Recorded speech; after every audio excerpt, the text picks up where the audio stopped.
Hi, welcome to Nursing Mentor. In this video, we will discuss about structure of cell. So, let's begin with the definition of cell. क्या होता है cell? For example, जैसे घर बनाने के लिए हमें ईंट की ज़रूरत होती है, वैसे ही शरीर बनाने के लिए हमें सेल्स की ज़रूरत होती है। चलो डेफिनेशन देखते हैं सेल की। A cell is the basic structure and functional unit of life. Structure क्या होता है? बॉडी का जो बेस होता है वो स्ट्रक्चर सेल से मिलके बनता है। और फंक्शन, काम, जैसे बॉडी का हर काम सेल परफॉर्म करता है। All cell arise from pre existing cell. जो पुरानी सेल होती है उन्हीं से ही नई सेल बनती है। सेल थ्योरी किसने दी थी? स्लेडियन ने दी थी। इन्होंने प्लांट सेल की स्टडी की थी। और स्वान, इन्होंने एनिमल सेल्स की स्टडी की थी 1839 में। इनसे पहले सेल डिस्कवर किया था रॉबर्ट हुक ने 1665 में। Next, types of cell. Two type की सेल्स होती है, prokaryotic cells, eukaryotic cells. Prokaryotic cells simple होती है, इनके अंदर न्यूक्लियस नहीं होता और ये बैक्टीरिया के अंदर हमें मिलती है।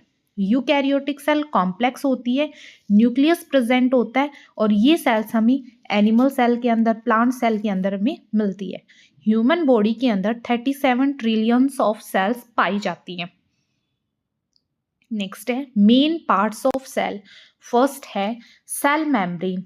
सेल मेम्ब्रेन क्या होता है? ये आउटर बाउंड्रीज होती है सेल की और ये किससे बनी होती है? फॉस्फोलिपिड बाइलेयर प्लस प्रोटीन से।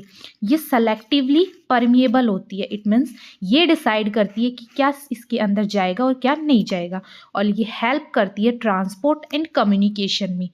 और बोले तो ये एक बहुत पतली लेयर होती है, ये प्रोटेक्शन का काम करती है, कंट्रोल का काम करती है, एक तरीके से एक गेट कीपर का भी काम करती है। नेक्स्ट है साइटोप्लाज्म। साइटोप्लाज्म क्या होता है? सेमी फ्लूइड सब्सटेंस होता है, ये जेली लाइक लिक्विड होता है। Contain organelle suspended in cytosol. कुछ ऑर्गेनल्स होते हैं, सेल ऑर्गेनल, उनके बारे में अपन पढ़ेंगे। माइटोकॉन्ड्रिया, ये power house of the cell होता है और एटीपी का प्रोडक्शन करता है, मतलब ये एनर्जी बनाता है। ओके, नेक्स्ट आता है रफ एंडोप्लाज्मिक रेटिकुलम।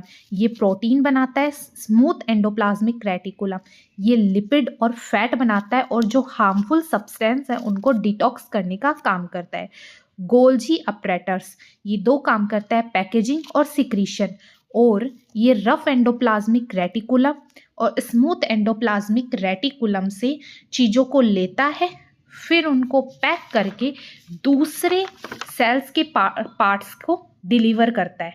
नेक्स्ट आता है लाइजोसोम, जो डाइजेस्ट वेस्ट और सुसाइडल बैग इसको बोलते हैं।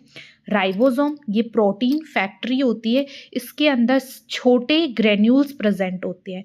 नेक्स्ट है वैक्यूल्स, जो स्टोरेज का काम करता है, वाटर, वेस्ट, न्यूट्रिएंट्स, इन सबको स्टोर करता है। नेक्स्ट है साइटोस्केलेटन, ये क्या करता है? शेप, सपोर्ट और स्ट्रेंथ का काम करता है। सेंट्रियोल्स सेल डिवीजन करता है, मियोसिस और मिटोसिस करता है। लास्ट आता है अपना न्यूक्लियस। न्यूक्लियस क्या करता है? कंट्रोल सेंटर होता है सेल का और इसके पास डीएनए होता है, न्यूक्लियोलस होता है और न्यूक्लियर मेम्ब्रेन होता है, और ये सब एक्टिविटीज़ को कंट्रोल भी करता है और इसको ब्रेन ऑफ द सेल भी बोल सकते हैं। Thank you. आई होप आपको ये वीडियो हेल्पफुल लगी हो। लाइक, शेयर और सब्सक्राइब करना ना भूलें।